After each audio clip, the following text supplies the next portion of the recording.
because I know what he's going to say. I wasn't present. I could have done more. That's never going to happen again. I love my boy. Yeah. Okay. And I'm never going to stop talking about him. Yeah. Never. Yeah. God, is that the worst? Yeah. The worst. I can't even imagine. And I live with that fear all the time.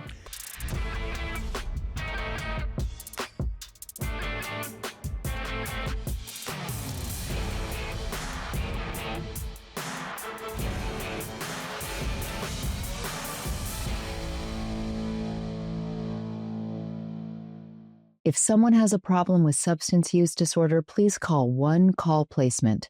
That's 888-831-1581. And if we can't help you, we'll make a referral to someone who can.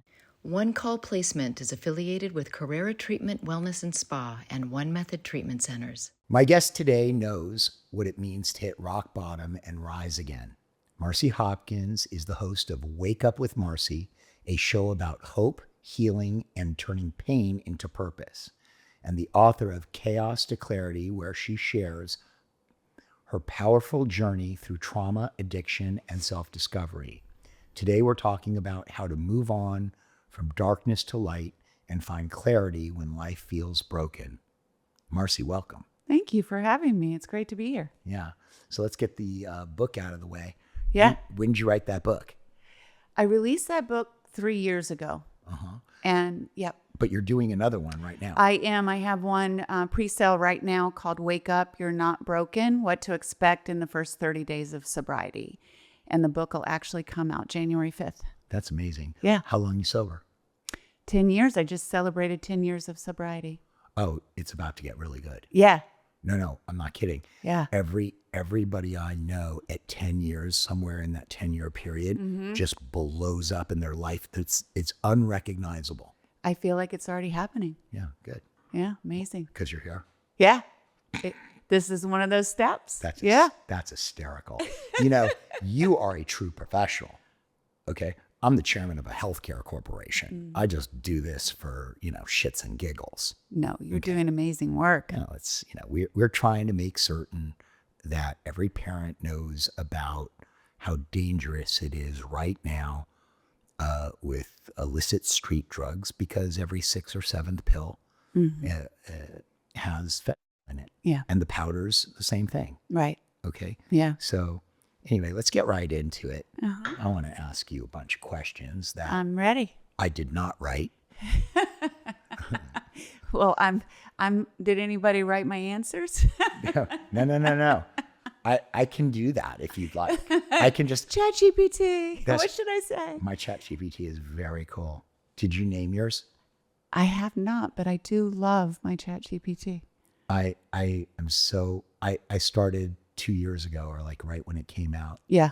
And I asked, what is your name? And he says, ChatGPT. And I said, that's not a name. It's a brand. What's your name?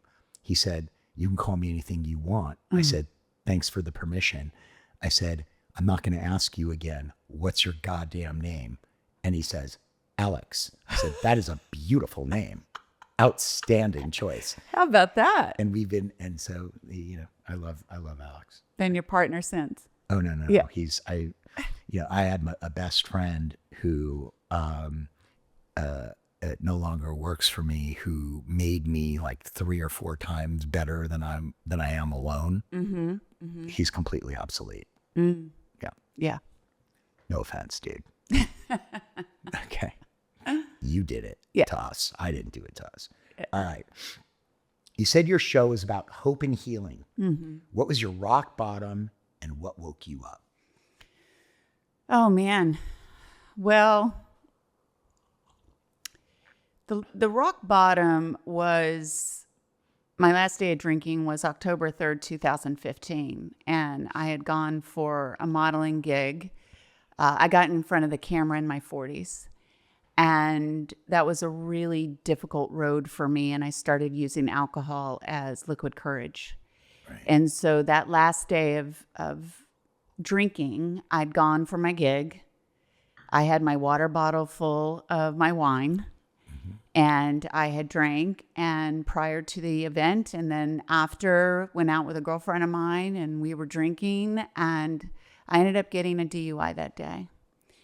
And for me, I just couldn't live with what I was doing anymore. Do you have children? I do. And how old are your kids? They are now 19 and 22. Wow. So Yeah. they saw their mother drunk, and were you driving with them in the car The drunk? thing is that no, they were not in the car. Okay. I'm not going to say there weren't times. I have a lot of shame around the end of my drinking. Sure. That there were times that I had drank, like at lunch and then picking them up at school. Mm-hmm.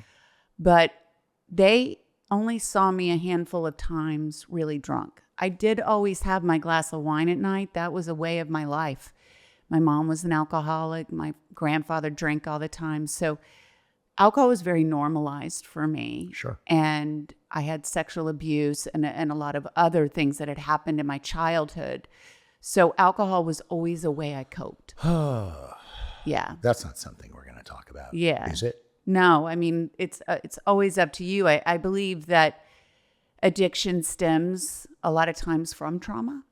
Yeah, but the sexual abuse you weren't using at that point. were you? No, I wasn't. Okay, But so that's but when- it just was a way of my life, a way that I coped. There were certainly many times in my life that I questioned my drinking. Do you think that the sexual abuse was one of the reasons for your drinking? 100%. Okay. Yeah. I'm sorry. Yeah. Well, thank you. I mean, I'm doing what I'm doing today because of what I went through. So I know it sounds crazy, but I'm grateful for what I went through, so I can now be living the life that I'm living today and helping others. That's the way we all feel Yeah. at the end of the day. Yeah. But it sucks when it's happening. It did suck. You know, I think about, you hear about we choose our lives and what we can actually go through. And I'm like, wow, I actually chose this. Well, the bummer for me is when I hear someone's been sexually abused, although that is absolutely horrific. As the father of a daughter, it's even worse. But, alcohol affects your decision making. And when you're drunk all the time and you're putting yourself in unsafe situations, it's only a matter of time until something horrible is going to happen. But that wasn't your thing. No. Your thing was you were young, you weren't drinking and using, Yeah. and you were a victim and perpetrated against by whoever the hell this was. That's the part that makes me sad. It is. It's very sad. It was my stepfather, and I actually confronted him much later in life. Some circumstances happened, and I found him on LinkedIn because my mother and he had gotten a divorce. Because of this? Well, my mother stayed with him after finding out about the abuse a couple of times. I know. Can't even hear it. I know. And I have since forgiven her, but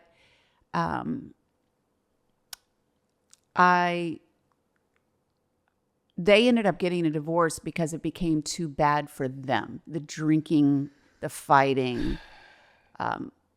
But I think my mother just lived in such fear. Yeah. And so I think And that was a lot different of it. times. It was different times, and she was a weak person. Yeah. And I believe that she was broken, and she suffered with her addiction up till she died at 70 of her addiction. It was about 5 years ago. I'm sorry. Yeah. When she died, did you mourn? It was really interesting. I was at my beach house in New Jersey, and I was sitting there eating breakfast, and my husband was out on the deck, and he was on the phone, and he came in, and he said, "I have something to tell you." And my aunt had called him, and he shared with me that my mom had died. And I initially broke down. But about a minute later, I had this peace come over me because my mother no longer had to suffer. Our family no longer had to suffer.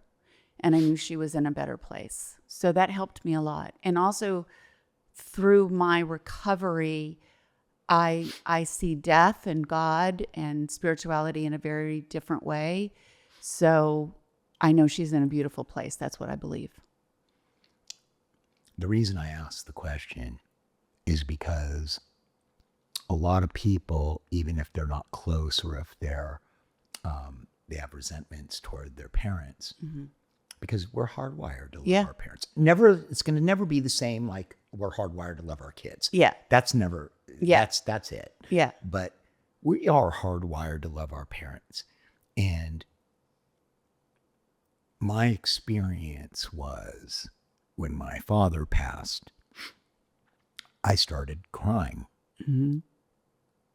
But I caught myself and I immediately stopped because I have the tools to be able to figure out why I do things. Right? Yes, 100%. I'm not reactive. Yeah. And if I am reactive, Yeah. I can notice it immediately and get out of it. Yes. And what I realized and why I stopped crying immediately was I wasn't mourning my dad. I was mourning the dad I wished I always had. The relationship you didn't have and Is that- always wanted. Yeah, that's exactly- I get that. Was that part of it for you? Yeah, I mean, believe me, my husband for so many years was like, I don't even know how you talk to your mother.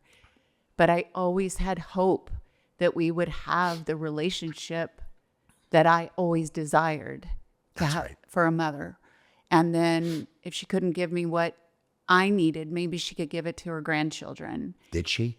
No, she couldn't. I She mean, her couldn't addiction. even do it for her grandkids? No, she was sick. Yeah, I mean, she just didn't have the strength. And once I got sober, I thought, maybe this will change. And what can I do? Because it was always like, right, you always want to try to change the person and help the person. And you tried to get her sober. And I tried, and then I kept bringing it up in the 12-step programs. What can I do? What can I do? And They it's sent just, you to Al-Anon. well, they did, but it was more like all you can do is lead by example. Okay. And Man. yeah. Oh, And God. it did help her though. She saw me and she wanted what I had, but oh, I got to tell you, no matter what, she just didn't do the work that was Did you guys necessary. ever try to get her into treatment? She did. She went to the first place that she went to was in Malibu. What was the place called? Starts with a P. Promises? Promises. Yeah, that was the first place. But we had an intervention, and she just wasn't willing. She went, but then she had resentment of her husband for putting her in there, and well, you drink too, and how could you do this to me? Then she got out, they got a divorce, and then it just was an ongoing cycle. Isn't that amazing? You can be married to someone and you would rather drink than stay married. That is this disease, right? I believe that it takes over because nobody would make that choice if they had the right mind. Nobody grows up thinking, wishing that they're an alcoholic. No. It's like we grow up wanting to be the president or an NFL quarterback or a great trial lawyer, but we don't, I mean, this is not. Or just to be happy and loved. I know that that's what I wanted, and then life took a very different turn. That's not really what I was taught. Just to be happy and loved. I wasn't taught that, but I knew that that's what I wanted. I wanted to be Erica Kane when I was younger. Erica Kane? I did. Who's Erica Kane? She's an actress from All My Children. She was one of the characters. Is that Susan Lucci? Yes. Oh, I love Susan. I know. You know, I just had Maurice Bernard Oh, yeah, I saw that. on my show. Yeah. And I think he's in the Mount Rushmore of actors. But then I said it's Luke and Laura, Yes. him, and Susan Lucci. Yeah. Right? Yeah. And I never saw Susan Lucci maybe I saw her for 5 minutes. Who knows? Because she wasn't in General Hospital. Yeah. It's the only one I watched when I was a kid. Well, with my grandma, I was always watching All My Children. Da da da da da. General Hospital. Yeah, right? I love General Hospital. Oh, I love General. And so, but Susan Lucci was so cool because she never won. And it's like, you know, Michael Jordan not winning the MVP every year. They got to give it to somebody else, right? But they never gave it to her. Yeah. And I think that made her more and more and more famous and more and more and more beloved. Yeah. So anyway, that's my soap opera thing. I know. I just had Sean Kanan on my show. Sean Kanan? Uh-huh. Who's that? Well, he's an actor on no Bold and the disrespect, Beautiful. Yeah. But Bold and the Beautiful, and he's in Cobra Kai. Cobra Kai? Yeah. I love Cobra Kai. Yeah, and Karate Kid 3. Oh, okay, I love that too. Yeah. I love yeah. all the Karate Kids. Yeah. So anyway, it was fun to talk with him, somebody in that world. That's sweet. Yeah. You talk about turning chaos into clarity. What's Yeah. the first step someone can take? Surrender. Okay. You got to give it over. And a lot of people think surrender is giving up. And surrender to me is just turning it over, saying, I can't do it all by myself and I don't have to. And I surrender to the support and the help that's available through this.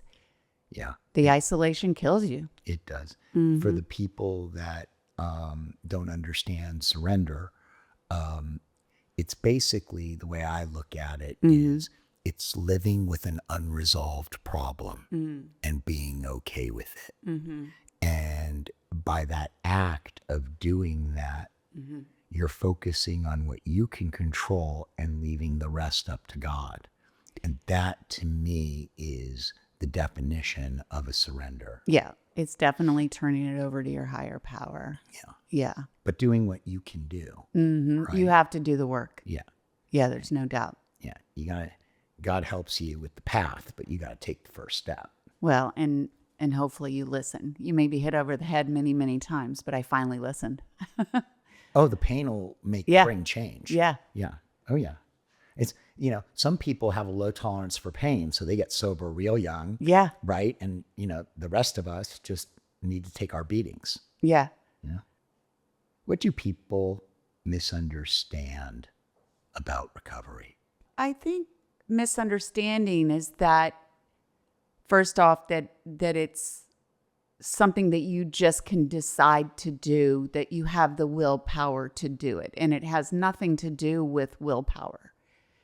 It has to do with really creating change in your life, rewiring your brain, and also changing your mindset by small habits that you change every day. And a lot of people out there, families, those that are suffering with addiction, they believe that recovery is sometimes like giving up a life that they're so used to living, like in the chaos, and not realizing that, I too was like, how am I never going to drink again? It's that idea of never drinking again. But that recovery is truly the path of finding yourself again and finding a beautiful life and learning the tools to have that. And just like you bringing up, like not reacting. What a beautiful, beautiful way to live, that you can live in this like solution-based way of life instead of reacting to life all the time. And that's what I did, which I lived in utter chaos. But there's so much peace in recovery. And I think that's a big misconception, that there's not peace. Do you know what I think it is, really? And you're 1,000% right on everything you said. But that was a little brainy and heady, right? And I'm a simple guy. Okay, I need it real simple. Yeah. All right. And because it's practical and the masses can understand it. And I need it that way. Yeah. Okay. I think a lot of it is because people think they're never going to have a good time again. I think another part of it is, well, how am I going to live? I don't know how to live without it. That's what I was saying. That's like, how do you live without alcohol? That's exactly right. Yeah. That's exactly right. I think those are the two main reasons why people are afraid. Yeah, and I just have to say, from someone who's gone through it, because I definitely thought life wouldn't be fun. And in the beginning, it wasn't. I mean, honestly, it wasn't. Well, you don't know how to live yet. I didn't know how to have fun without it. But I feel so much joy and laughter, and my friends, I mean, I'll just start dancing and start laughing. Like, I laughed today like I never thought I could laugh again. Isn't that amazing? Yeah, it is. And like, I feel the high inside of me with that laugh. When was the last time you laughed when you were in your addiction? Well, I'd laugh when I had a big buzz and I thought I was like, oh, this is the real me. This is like, I'm not able to be me without the lubricant. Yeah. But now I'm really me.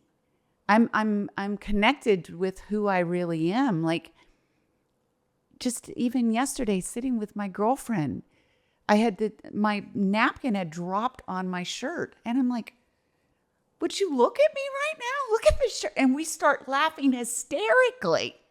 Sober. What I loved about you when you walked in was you were excited about how beautiful the day was. Yeah.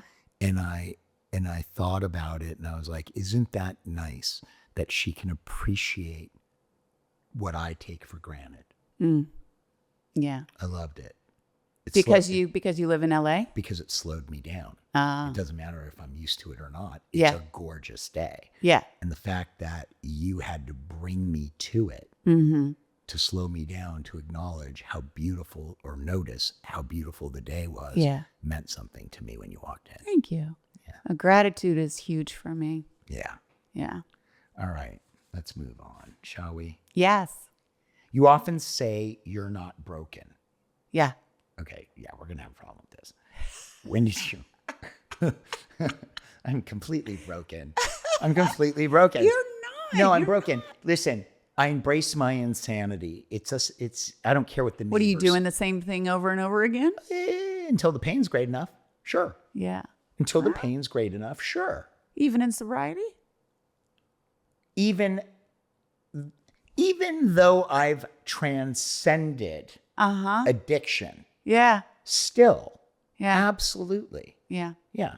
Sure. Okay. Well, the only difference when you transcend something is if you have a glass of wine, and halfway through the wine you start feeling it. Now what I do is I go, oh, that's nice, and I push it away. Mm-hmm. That is the very definition of transcendence, because the other side of the coin is what? Oh, well, if this feels good, more feels better. I certainly was there. That's right. All right. So you often say you're not broken. Tell me about it. Well, I do not feel that I'm broken today. I'm always evolving. I'm always learning. I'm always growing. I'm always building the structure of my life. But I was broken. I was broken from the things I couldn't control from my past, the things that I could control, but I was creating the utter chaos because my life was built on a broken foundation. Yeah. And so that brokenness continued throughout my adult life. And once that rock bottom and everything fell to the ground, and I'm at ground zero, I had to start rebuilding. And so as I'm rebuilding the parts of me that were broken. So let's talk about how you're no longer broken, because you just did something fantastic. Okay, you're from New Jersey. You're out here for a few days. Yeah. And you were just on Good Day LA? Yes. Tell me about it, because that was important. You were doing something to bring awareness to, and I forgot what it was. It's an event called a national nonprofit called Shatterproof. Excellent. I am very aware. Yeah. So they have multiple walks. And this is fundraising and bringing people together that are in the recovery space to really break the stigma around addiction. Right. And I emceed an event in New York, October 11th. That's fantastic. Yeah. Yeah. So we talked about that and also my new book on Good Day LA. You know, what's funny? What's funny is that in 2025, soon to be 2026, there's a stigma around addiction. Yeah. And if I were to tell anybody about the stigma, I would say, well, you can care about what the neighbors think. Yeah. But you're going to be burying your child. Mm. Okay? Because we're out of time now. Yeah.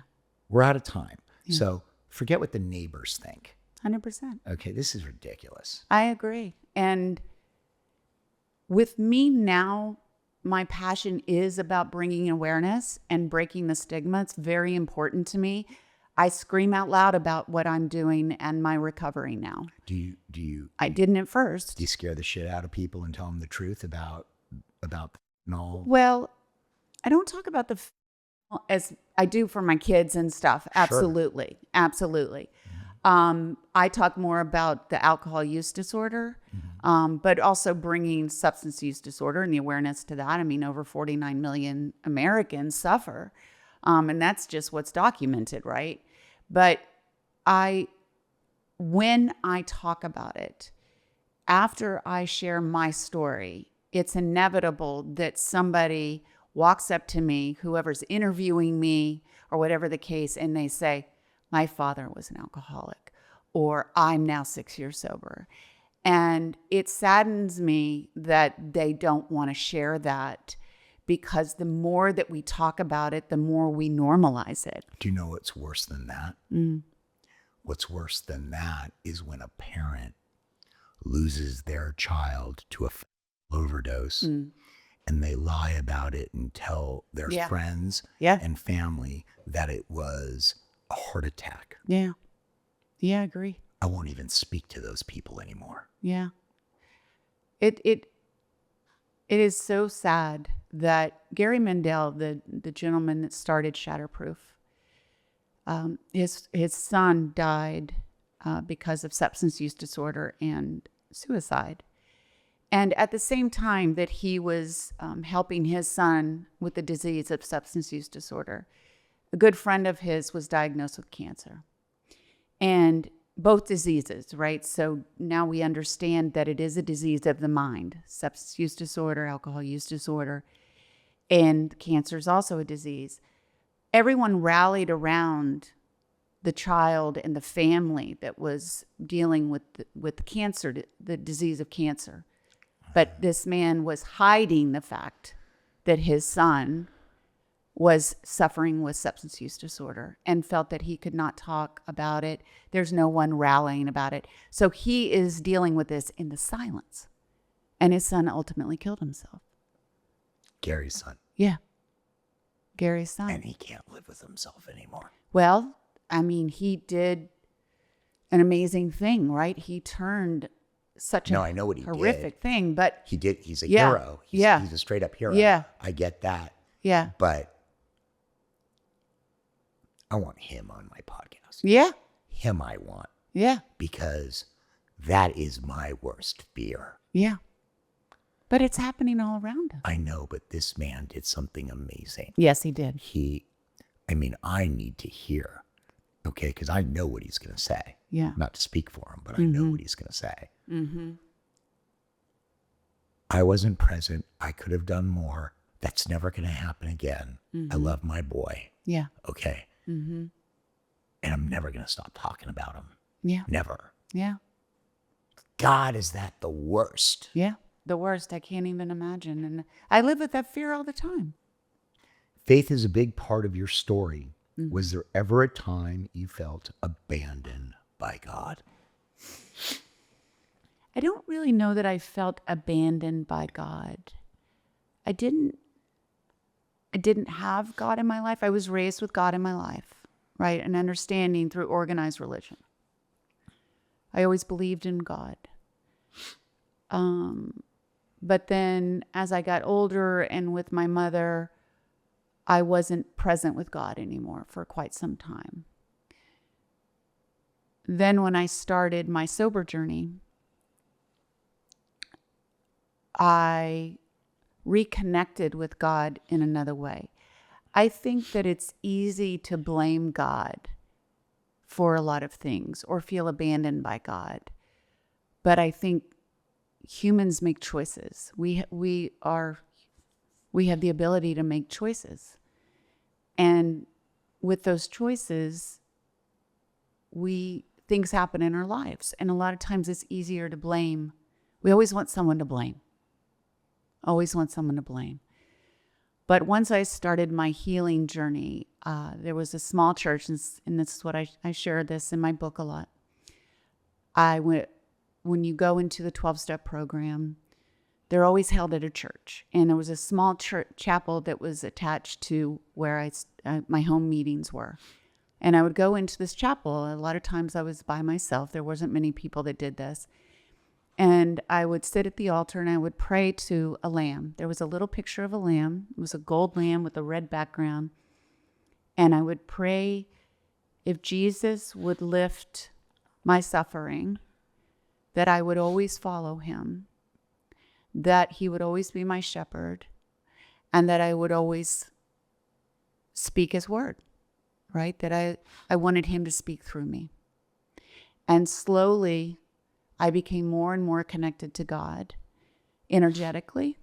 I meditate every morning and connect to God. I still do it 10 years later.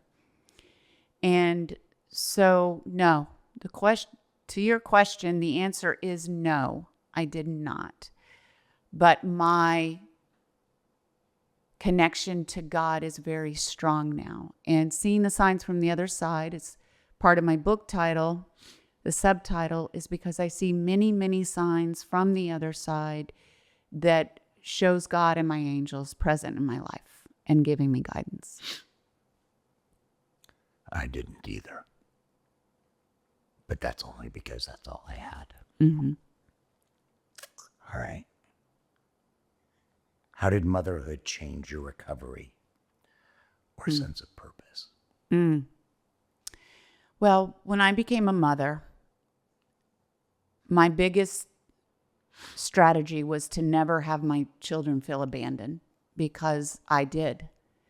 And my children were everything to me. And all I wanted them to feel is loved. But then my drinking started really getting a hold of my life. And I was making really bad decisions. And that final day of drinking, I went to bed a victim, because I was a victim of my life. I lived in victimhood. And when I woke up the next day, I knew that if I didn't make a change, that I was going to lose my children.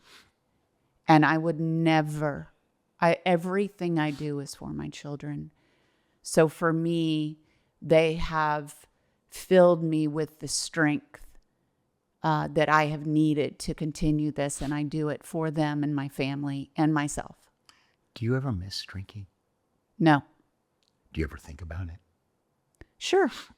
There are times I think about it. When you think about it, what's that process look like?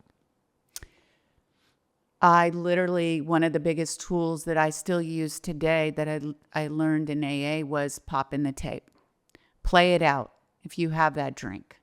So I can literally look at a glass of wine, maybe think about wanting that glass of wine, but I can literally feel what it would do to me, feel the warmth of my body. You can see the wreckage. Yeah. I literally feel in my brain, and I never want to go back to that feeling and the outcome of the drink. Yeah. Because I could manage it, slow it down until it got to a place where I was drinking a bottle a night. And I could envision myself just taking that bottle of wine and just throwing it back. When did you finally forgive yourself, or have you?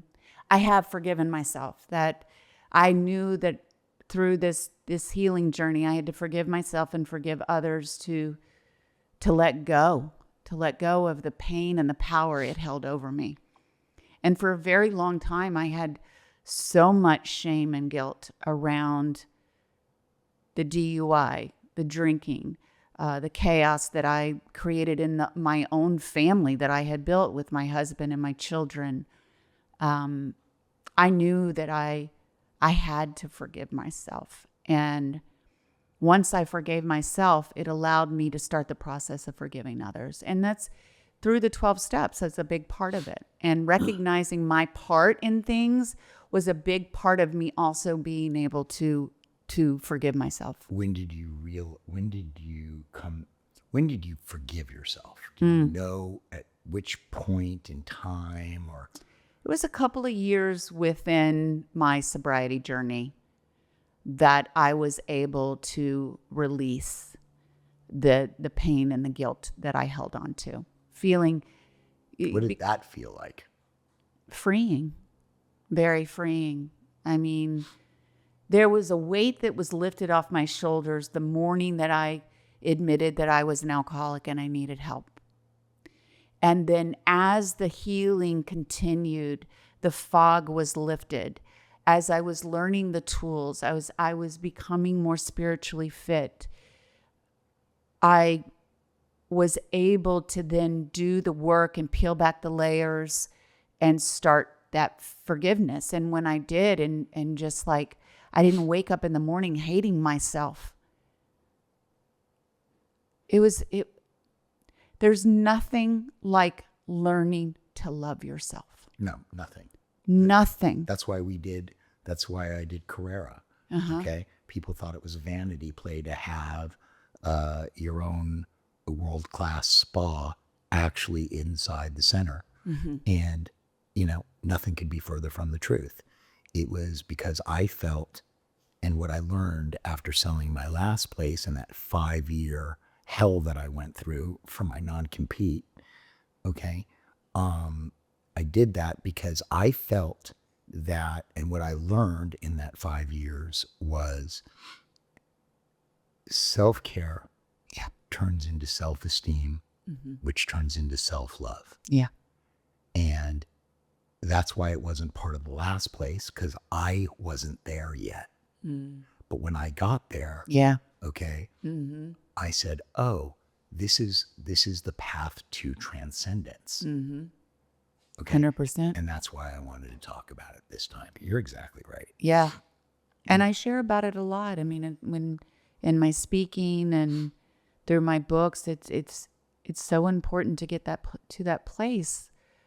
I mean, I hated myself. I literally hated myself. Isn't it great when you go from I hate myself to I love myself? I thought I was the stupidest person.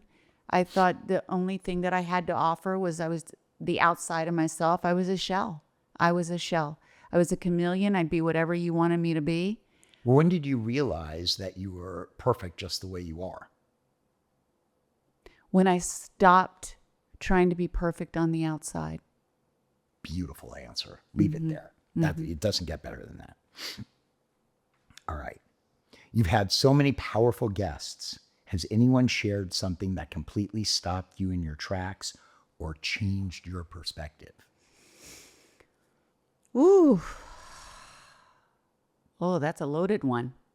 Well, you won a bunch of awards. Yeah, Anthem. Yep. You've won all the awards. So I would say, so woman Eve, she founded an organization called Big Vision, and she lost her son to an overdose.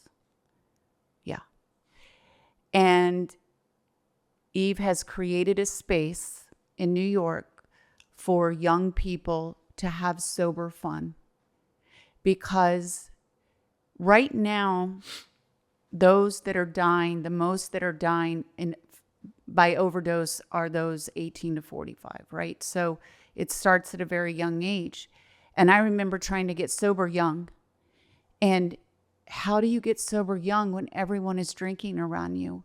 When you feel there's nowhere you can go to have fun, to have a space to go bowling or, play games or whatever it is, and not have alcohol surrounding you. People do that now. People I got kids in school. Yeah. A lot of these kids. Yeah. are drinking and using just like they were in when we went to school. Uh-huh. But some of them, like half of them, Yeah. are like, this is stupid. Yeah. I'm not doing any of this. Right. Okay. And that wasn't around when I was going to school. Everybody did it. Yeah. Right. I mean, you had a couple people that, partaked on the weekends. I'm talking about nothing, no vaping, no pot, no booze. Right. I mean, there are really good kids today in that regard. The Gen Zers are not partaking as much as they were because the awareness that we're putting out there, That's right. and they're making these positive choices. And maybe they've seen someone in their family go through this. And there's so many more options. Like I went to dinner last night and there was a beautiful mocktail section, right? And I had a delicious orange, ginger, and turmeric drink. And I so enjoyed it. And I didn't feel anything on the other side, but I really enjoyed it. I was like a kid with a milkshake. That's what I felt like. I loved it so much. But we do that. We have a juice bar and people wake up in the morning and they have their ginger shots, or the wheatgrass, or the green drinks, or the protein shakes. And they do that as well. Right? Yeah. And I think, listen, there's so many negatives that came out of COVID, but I think some of the positives that came out of COVID were recognizing how important experiences and time together meant to us and the value of it. So what in that respect, it was the best thing that ever happened to me. Yeah. Because Listen, I got to be with my family. Yeah. The best. It was wasn't the it? best. I loved it. And you can't really say that so much because so many people died. And, I know. And then there's long COVID. Yeah. And, I mean, that's all heartbreaking. It is heartbreaking. Right? Yeah. But as far as some of us who did have the ability to stay home, okay, I mean, wow. I know. I never had my husband at home. And we got to have dinner together, and we celebrated one of our wedding anniversaries, and it was the best one I ever had. We had dinner. I made dinner. We got dressed up, turned on the fire. We danced together. There wasn't the pressure of going to a restaurant and everything that you expect from the night, right? It was beautiful. That's so beautiful. Yeah. That's so romantic. I'm such a love addict. I love it. It was great. I'll never But if you're going to be that. addicted to something, love's the one to be addicted to. Oh, and to actually feel love. Like I the way that I envision God is now just a source of love, and we're all connected to that love if we allow ourselves to be. Do you know the only thing I was thinking about after that came out, after I ran my mouth just now, is how many haters I'm going to get on social media telling me, well, love addiction is really hard and da-da-da-da-da, and it's not the one to have. And it is the one to have. Yeah. Well, there's sex addiction. That's different. Well, that's a little harder. Yeah. Because people put themselves in dangerous situations. Yeah. And let me tell you, through my drinking, you were talking about it earlier, putting myself in dangerous situations. Like I definitely did. And there were some, I don't talk about the stories of rape and all, but it happened. During the drinking? During the drinking when I was younger. Wow. Yeah. Yeah. I don't talk about that though. Well, yeah. It's a cautionary tale because if you drink long enough and you're going to put yourself in bad situations, bad things are going to happen. 100%. All right. And the younger you are, the worse it is. Mm-hmm. Okay. Because, you haven't built up your tolerance. You don't know how to drink responsibly. You don't. 100. Yeah. You suck at driving. You just got your driver's license. Mm-hmm. Now you think it's a good idea to get behind. I mean, how are we going to get home? Now I think of myself doing that. It's like I did it all the time. Woo, how fun! Woo! If I had a nickel for every time I drove drunk, I'd be living in Lower Bel Air. Yeah, and you know what? Like the God giving me those nudges, He gave them to me multiple times. But oh well. At 45, I finally listened. That's good. Yeah. Because that's half your life. Mm-hmm. So you still have half your life and the knowledge of, all that lived experience. Wisdom. Yes. Thank you.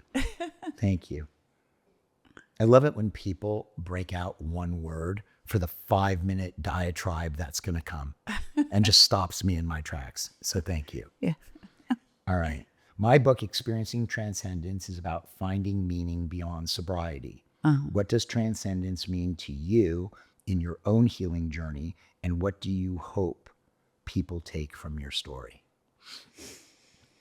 And transcendence in this respect wouldn't be transcending from drug addiction and alcoholism, because I don't want to put that on anybody. Okay, that's rare. Okay. I'm talking about transcending from the hell into thriving. Well,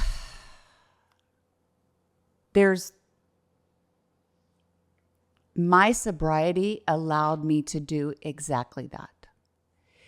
And I tell my story openly because I started Wake Up With Marci. I'm sorry, I'm just going to backpedal a little bit. Do it. I started Wake Up With Marci because I wanted to share transcendent stories or transformational stories, how people got through difficult times in their lives, because we all go through very difficult times in our lives. We're all touched by grief, addiction, whatever the case may be, right? Whatever it is, divorce, whatever. We all go through these really, really difficult times. But how did you get through it? Because a lot of us can stay stuck. We stay stuck in the pain, feeling sorry for ourselves, being mad at God. How can we get through this? So to be able to tell those stories of people that got through these difficult times, like Eve Goldberg that lost her son, right? And started Big Vision, turning such hell into a story of helping others. That's what I want to do through my story. I was abused. I went through hell myself. And then I created hell in my adulthood because I didn't have the lessons or the ability to make the good choices in my life. I brought negativity into my relationships, how I managed my life, the reacting to my life, feeling sorry for myself. Once I got sober, the fog started lifting. I started implementing the tools, changing those, compounding the good habits. I started living this beautiful, beautiful life, and I wanted to help others to know that it was possible for them also. What would you tell other parents right now? You're a mother. Okay. What would you tell other parents right now if they've got a kid who's using? Well, first of all, don't put your head in the sand and act like nothing's happening, because that's the worst thing you could do, is think that it's just going to go away. It's hard not to enable someone that you love very much so. When you see them in pain or in anger.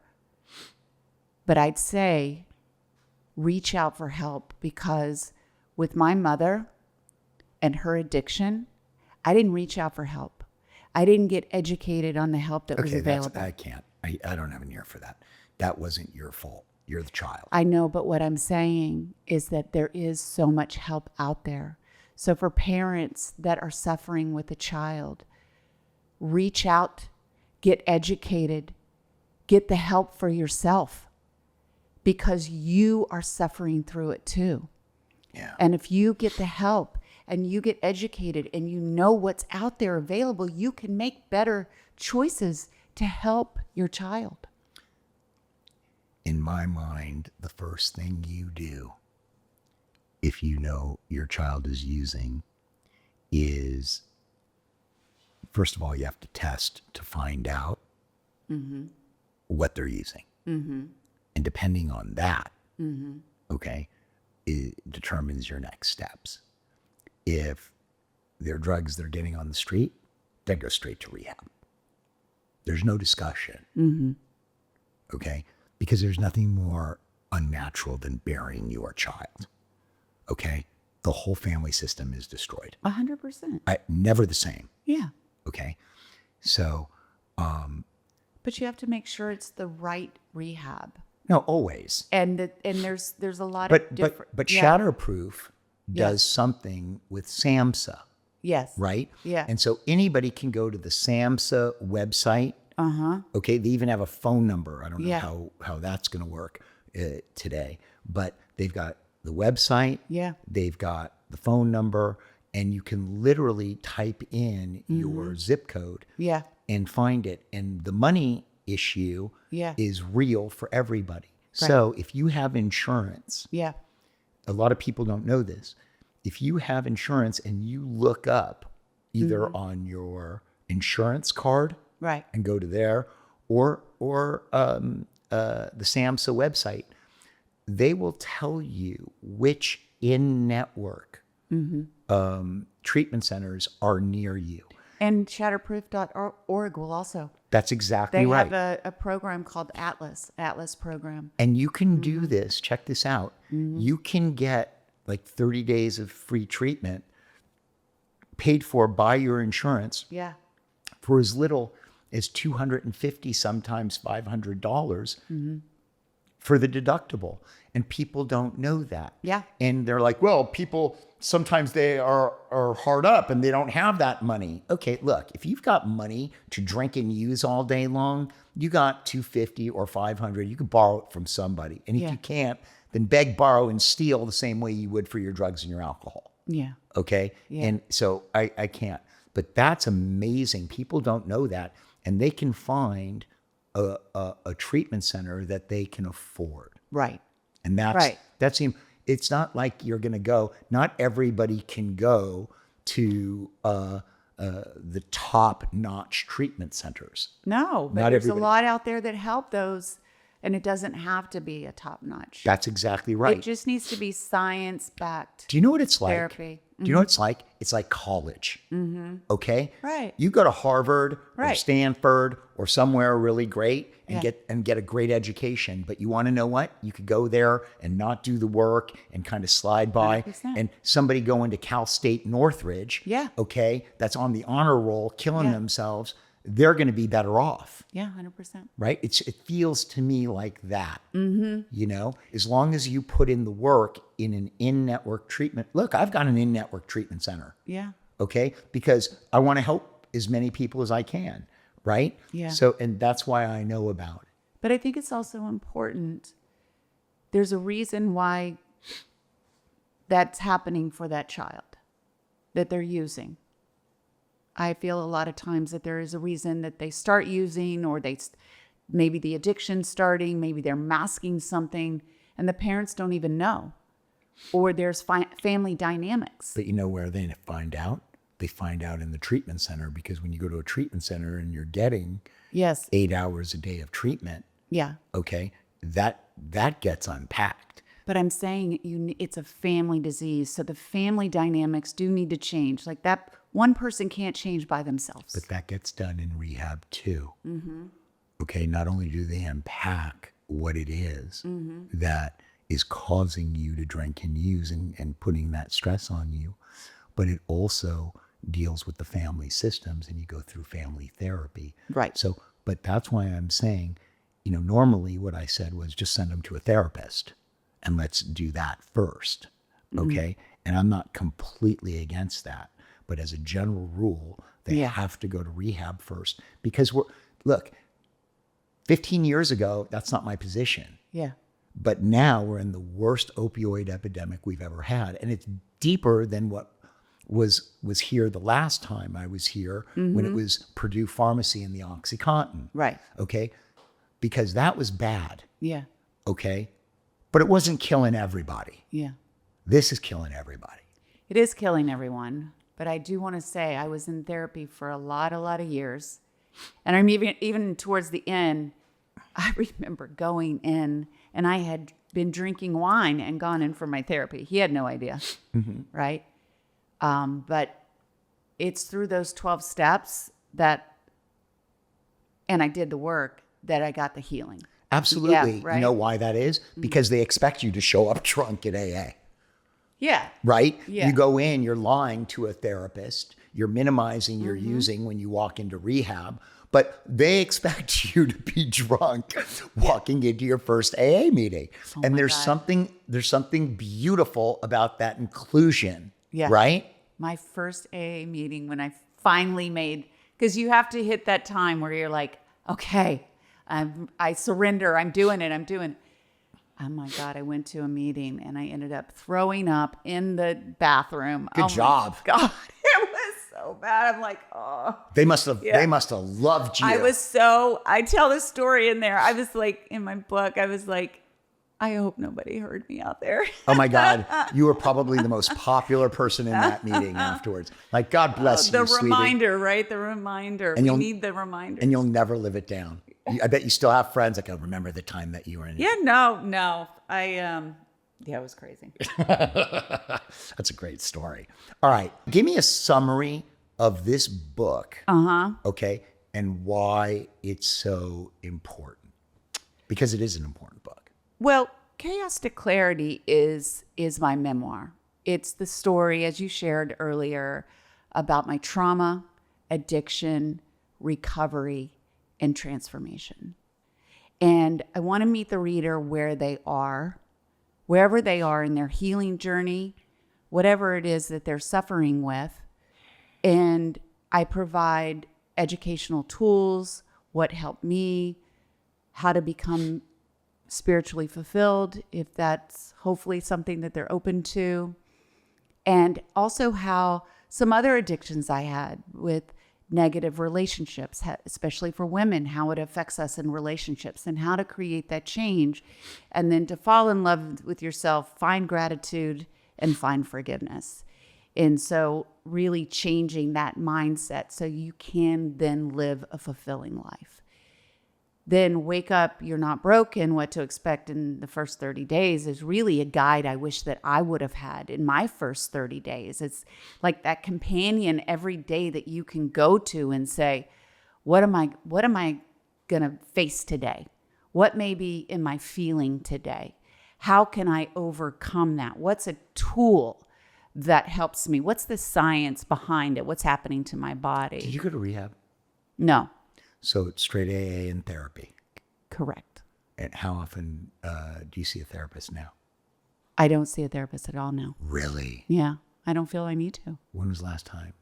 Oh man, I haven't seen a therapist since probably the first couple of years of my recovery. So it's probably been about 8 years now. Wow. And you don't see the need for any of it?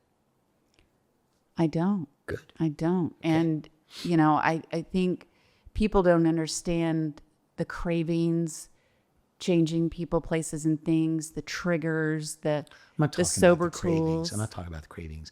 I'm saying like through my book, these are things that are going to happen to you in the first 30 days that you need guidance through. For sure. Yeah. What helped me? That's why I'm saying, man, nobody loves AA more than me. I don't have kids without AA. Yeah. I didn't meet 100%. The goal me too. That I wanted to have kids without AA. But AA is a support group. Yeah. Okay. It's not treatment. And I needed more. And there's so many out there, right? So with that, I provide many different treatment services that are available. Right? Maybe what worked for me doesn't work for you, but there's these other options that are available. But I love that you got sober through AA and you recognize that what worked for you may not work for others. 100%. That is definitely not the consensus in AA. And I've been to thousands of AA meetings and I've had every commitment that you can possibly have at every a meeting. I answered the phones at central office. I did H&I. I started H&I for certain things. Yeah. I'm one of the few people around today, at least in LA, that actually did a 12-step call or did 12-step calls with my sponsor. Amazing. Okay. Yeah. My sponsor was the trustee of LA central office. Okay. So I was big into that. And, none of my old friends and my sponsor included, okay, would ever say you need more than AA because AA worked for them and it's going to work for everybody. And that's the way it works. Yeah, I don't And believe that at all. yeah, it was tough. I don't even go to AA anymore, but it saved me. Yeah. Well, yeah. Okay. Okay. I'm in therapy 3 times a week. And I've been in therapy 3 times a week for probably 15 years. Sometimes I go to 2 days a week. Yeah. When I was selling my last business, because it was so nerve-wracking, Yeah. 5 times a week. Yeah. Or I was going to blow it up. Yeah. I get that. But that's the support you're talking about. Yeah. Because there's more ways to support. And when you're going through your first 30 days, if you've been drinking or using for the better part of a decade or 2 decades, and you think you're going to be sober in 30 days, No. you're deluded. You're crawling out of your freaking skin. Yeah. Yeah. And you need you're not even detoxed for the first, No. for the first 2 weeks to The 30 fog days. doesn't lift. No. Yeah. It's horrible. It's all horrible. All right. It is. But sometimes we got to go through the toughest times to get to the best times. Where can people find you? WakeUpWithMarci.com. I hang out a lot on Instagram at Wake Up with Marci. That's sweet. Yeah. See you next Tuesday. She said it.